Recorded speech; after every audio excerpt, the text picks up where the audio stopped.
नमस्कार, मैं हूं आपके साथ महेंद्र श्रीवास्तव और आप देख रहे हैं JTV हलचल। 15 अगस्त स्वतंत्रता दिवस।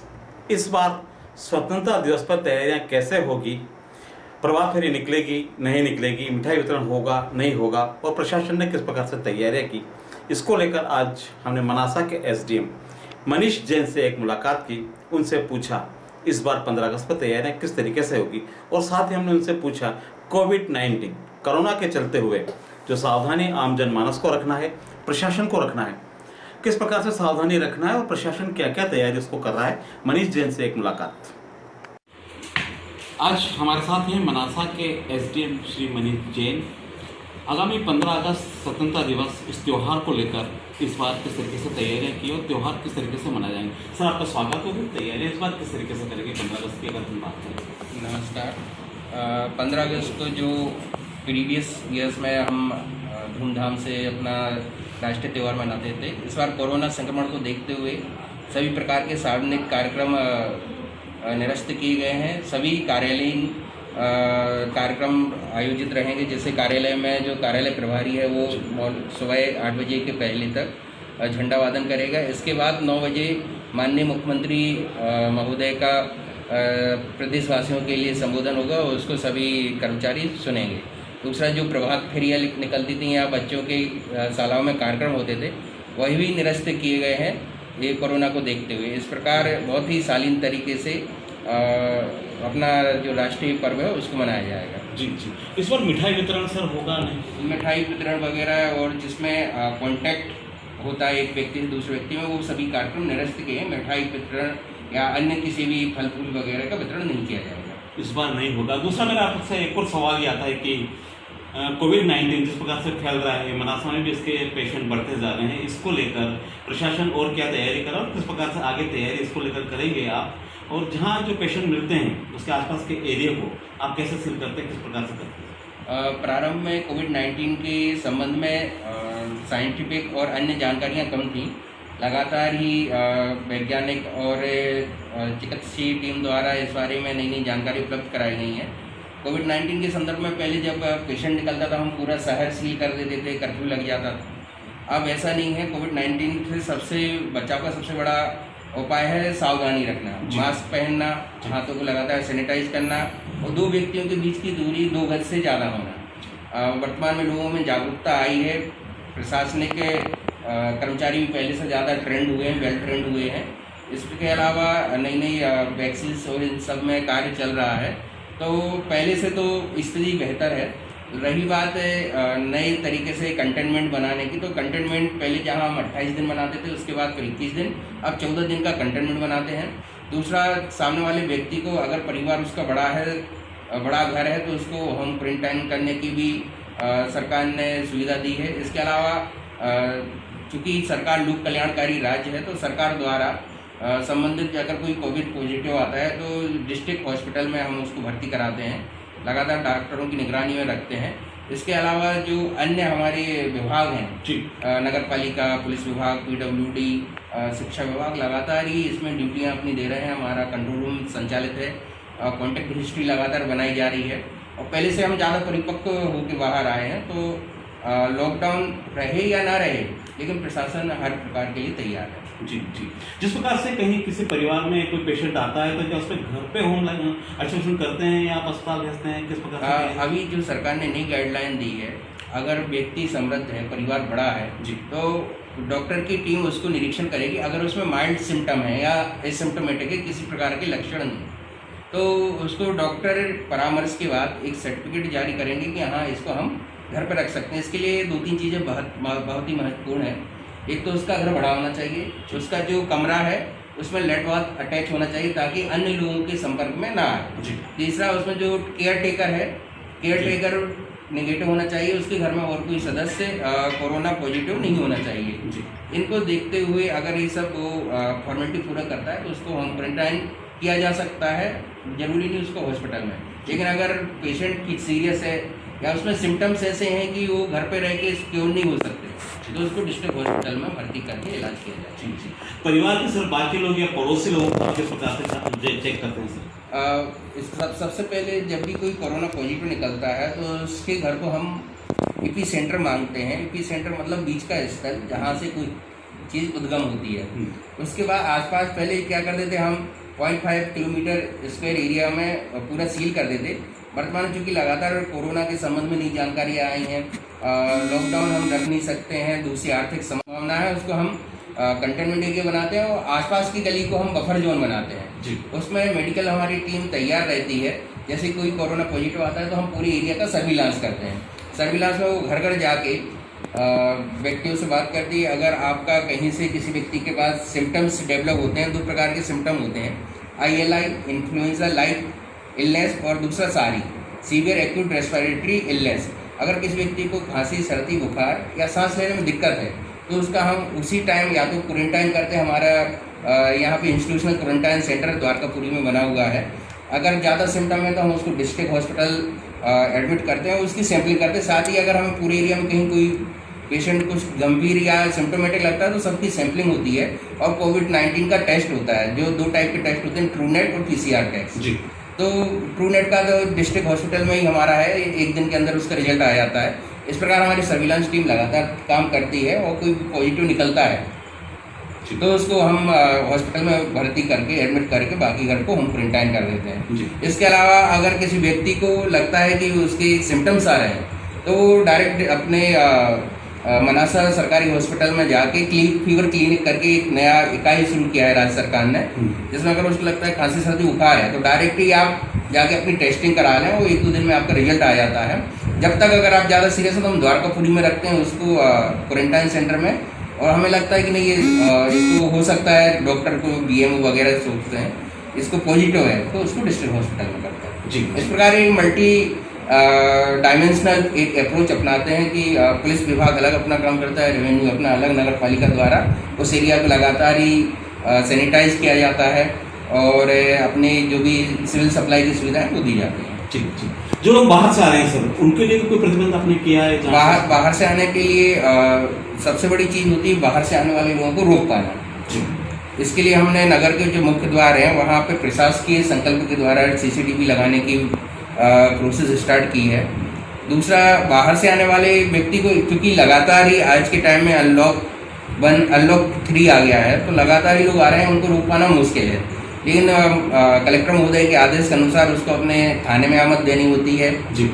ये दूसरा, अपना फीवर क्लिनिक में अपना इलाज कराना होता है कि भाई हमें खांसी, सर्दी, बुखार या कोई कोरोना संबंधी सिम्टम तो नहीं है, क्योंकि हम एक आधुनिक समाज के सभ्य समाज के रहवासी हैं। तो मैं समाज से निवेदन अनुरोध करूंगा कि जैसे ही आपके परिवार से कोई व्यक्ति बाहर से आता है तो आप एक बार उसको हॉस्पिटल जरूर ले जाएं, जहां हमारा डॉक्टर उसका चेकअप करेगा और उसके संबंध में वो सर्टिफिकेट जारी करेगा। उसको लगता है कि ये कोरोना संबंधी सिम्टम है तो उसका प्रॉपर इलाज भी हो सकता है, क्योंकि शासन लोक कल्याणकारी राज्य है तो शासन उसका निःशुल्क इलाज करता है, दवाइयाँ दी जाती हैं और उसकी हेल्थ के लिए अच्छा कार्य हो सकता है। लेकिन अगर आप अपनी ये आवागमन को अगर आप छिपाते हैं तो कहीं ना कहीं आप समाज के विरुद्ध या अपने राष्ट्र के या अपने नगर के विरोध में या विरुद्ध एक कार्य करना जैसा होता है।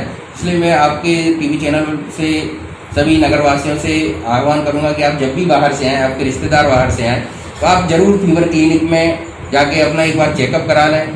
जो आपका पुलिस स्टेशन है वहाँ पे अपनी आमद दर्शा दें कि हम इतने दिन आए, और प्रयास करें कि 14 दिन आप क्वारंटाइन रहें, घर में होम क्वारंटाइन रहें, मतलब लोगों से मेलजोल और कॉन्टेक्ट कम से कम हो। Thank you sir, thank you, welcome.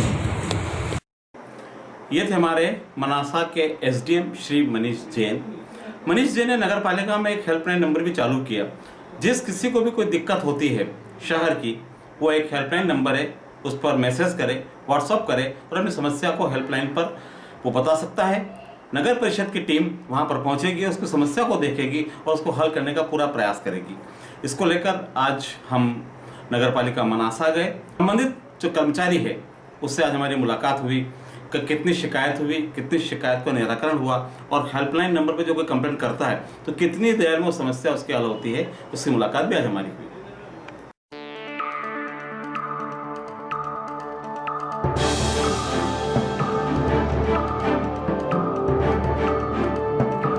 Audio Jungle.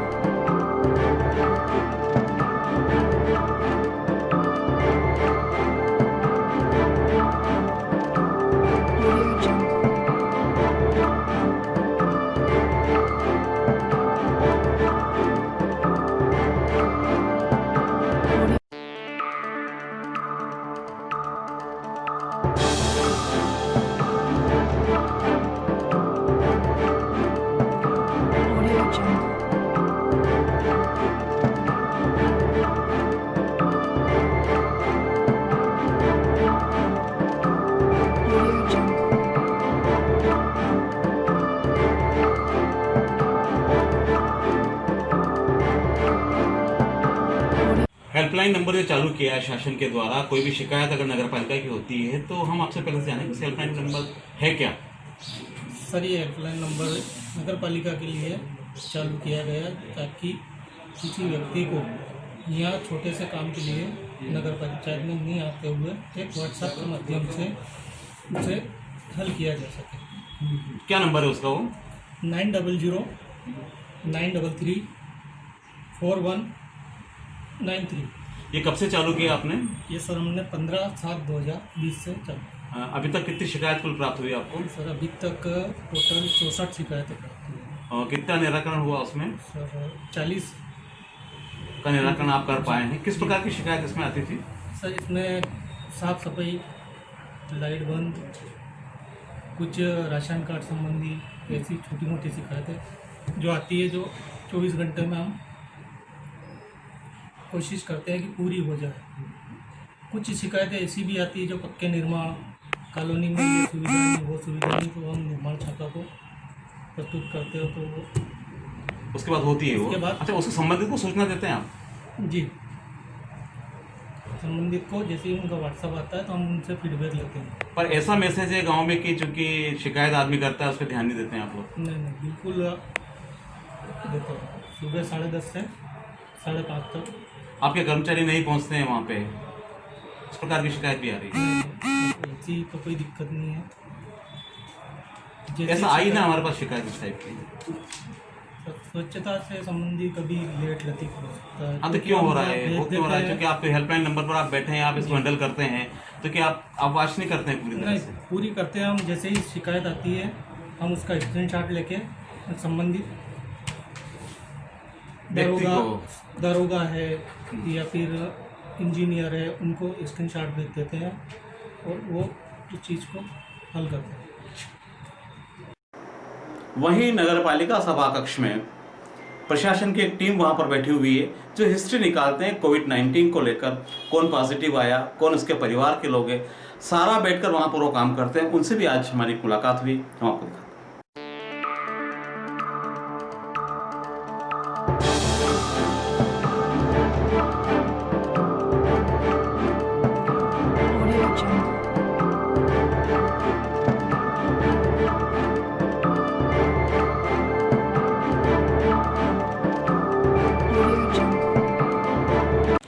Sir, मेरा एक सवाल आपसे है कि जिस प्रकार कोविड-19 चल रहा है और आप किस प्रकार से तैयारी कर रहे हैं, जो पॉजिटिव केसेस आते हैं उसके लेकर आप किस प्रकार से फॉरवर्ड करते हैं और क्या तैयारी आप यहाँ पर कर रहे हैं? तैयारी के रूप में तो यही है कि जैसे ही हमको बीएमओ मैडम की सैम्पलिंग सूची हमको जैसी मिलती है और पॉजिटिव जो संपर्क में आए उनकी संक्रमित की, तो हम यहाँ पर एक CST कॉन्टैक्ट हिस्ट्री ट्रेस करके और PDF बना करके और सेंड कर देते हैं, ताकि कभी भविष्य में उनमें से अगर कोई पॉजिटिव पाया जाता है तो पहले से तैयारी रहती है हमारी, ताकि उनको जो क्वारंटाइन किया जा सके। जैसी हमारी टीम का काम रहता है, जो सवेरे 8 से लेकर के और 4 बजे तक हम लोग। कितने लोग लगे हुए हैं सर इसमें? यहाँ पर हम 25 शिक्षक लगे हुए हैं इस काम को करने के लिए, और 3 लोग हमारे साथ हेल्प के रूप में PDF बनाने के लिए हैं, ताकि वो PDF बना के और सेंड करें। आप साइट पे जाते हैं सर? आप नहीं, साइट रोल हमारा नहीं है। हमको सिर्फ और सिर्फ मोबाइल से जो सैम्पलिंग सूची हमको यहाँ मिलती है उसी के आधार पर हम CST तैयार करते हैं, और मोबाइल से हम जानकारी जो है जितने लोगों के मोबाइल सैम्पलिंग से आते हैं उनसे हम पूछ करके और पूरी हिस्ट्री 8 पेज का एक फॉर्म होता है उसको हम भर लेते हैं और उसकी PDF बना के सेंड करते हैं। ये हमारा काम। कब से बैठ रहे हैं आप लोग यहाँ पे? ये लगभग 2 महीने हो गए हम। 2 महीने से जी कंटिन्यू पे आप? जी। कोविड-19 जिस तरीके से पूरे देश और पूरे विश्व में जो बीमारी फैली हुई है, तो आपको हमको सबको पालन करना है। सोशल डिस्टेंसिंग आपको पूरा रखना है, मास्क आपको लगाना है। ये सावधानी आपकी, हमारी, सबकी है और साथ में दुकानदार की भी है। उसके बावजूद भी देखने में आता है कि जनता को सब कुछ पता होने के बावजूद भी वो सोशल डिस्टेंसिंग का पालन नहीं करते हैं। ग्रामीण जन या तो इस बात को समझते नहीं है या दुकानदार उसको नहीं कह पाता है। आज हम एक संस्थान पर पहुँचे, दुकानदार से हमारी बात हुई, उसका भी कहना है कि मैं लगातार जो ग्राहक हमारे आते हैं उनसे हम कहते हैं कि आप लाइन बना कर रहिए, मास्क आप लगाइए। वो पूरी तरह से इस बात को कहता भी है कि आप सोशल डिस्टेंस का पालन करें, उसके बावजूद भी ग्रामीण जन कहीं न कहीं चूक कर जाते हैं। हम आपसे ये आग्रह करते हैं JTV के माध्यम से आप सोशल डिस्टेंसिंग का पालन करें। किसी शॉप पर आप जाते हैं तो दूरी बनाकर रखें, मास्क लगा कर रखें, 1 to 1 आप उस दुकानदार से बात करें तो कहीं बीमारी नहीं फैलेगी। हम आपसे बार बार ये आग्रह कर रहे हैं कि आप इसका पालन जरूर करें। एक संस्थान पर हम गए, दुकानदार ने भी इस बात को कहा, स्वीकार भी उसने किया। मैं लगातार कहता हूँ कि सोशल डिस्टेंसिंग का पालन करें और आगे भी उस प्रकार से सचेत जनता को करते रहते हैं। ये आपके यहाँ ऑनलाइन काम होता है, इतने सारे लोगों की भीड़ यहाँ पर हो रही है, किसी ने मास्क किसी ने लगा रखा है, किसी ने लगा रखा है, इसको आप लाइनिंग में क्यों नहीं लेते आप? वो मैं प्रयास कर रहा हूँ बराबर के सब लाइन वो मास्क लगा के आए। नहीं, बहुत सारे बैठे में देखा मास्क लगे हुए थे, पूरी भीड़ यहाँ पर एक साथ। मैं कोशिश करूँगा सब लाइन से आए और मास्क लगा के आए, उन्हीं को मैं पेमेंट दूंगा यहाँ से। कितना देखो कितने नजदीक लोग खड़े हैं, बीमारी फैली हुई है सब। सही ये तो आपका दायित्व बनता है। बिल्कुल सही कहा। मैं कोशिश करूँगा कि बिना लाइन के किसी को पेमेंट नहीं मिलेगा।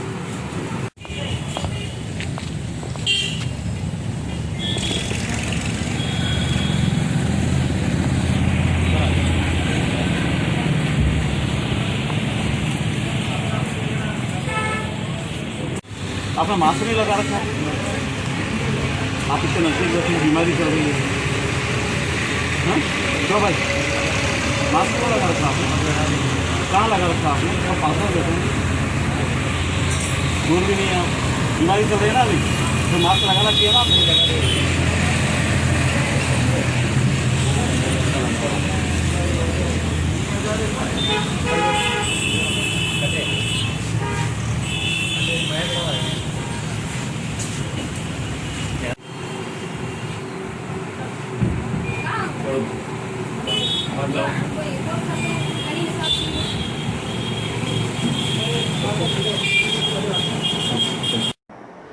आज का सफर यहीं समाप्त होता है। मुझे और दीपेश को इजाजत देंगे। नमस्कार।